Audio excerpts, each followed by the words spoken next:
Le Maghreb possède de nombreux vestiges antiques, phéniciens, carthaginois, romains ou byzantins, qui n'ont jamais été détruits après la conquête musulmane. Bien au contraire, nombre d'entre eux ont été classés au patrimoine mondial de l'UNESCO. Située au nord-est de la capitale, Tunis, Carthage est l'ancienne cité punique. Elle a été détruite, puis reconstruite par les Romains, qui en avaient fait la capitale de leur province d'Afrique proconsulaire. La Tunisie possède encore de nombreux sites archéologiques, romains pour la plupart, avec quelques éléments puniques, classés au patrimoine mondial de l'UNESCO depuis le 27 juillet 1979. 5 ans auparavant, en 1974, l'Algérie avait ratifié la Convention pour la protection du patrimoine mondial. Jemila, avec son forum, ses temples et ses basiliques, ses arcs de triomphe et ses maisons, est un exemple remarquable d'urbanisme romain adapté à un site montagneux.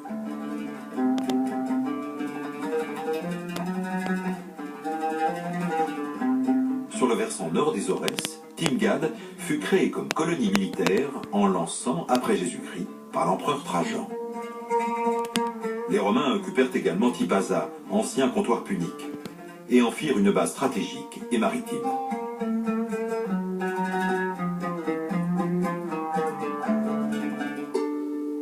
Depuis 1997, la cité Volubilis au Maroc est inscrite au patrimoine mondial de l'UNESCO.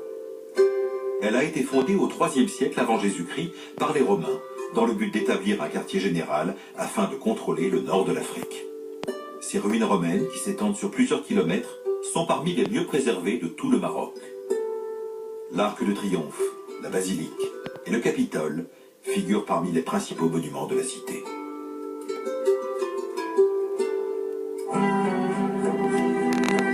Sainte-Sophie est inscrite au patrimoine mondial de l'UNESCO depuis 1985. Cette grande église chrétienne est devenue une mosquée après la chute de Constantinople au XVe siècle, sous le règne du sultan Mehmed II. Elle est édifiée sur la péninsule historique d'Istanbul. Depuis 1934, elle n'est plus un lieu de culte, mais un musée. Son esplanade donne la mesure de la gloire de Byzance. Souvent surnommée la Grande Église, la basilique Sainte-Sophie est dédiée au Christ, selon la tradition théologique chrétienne.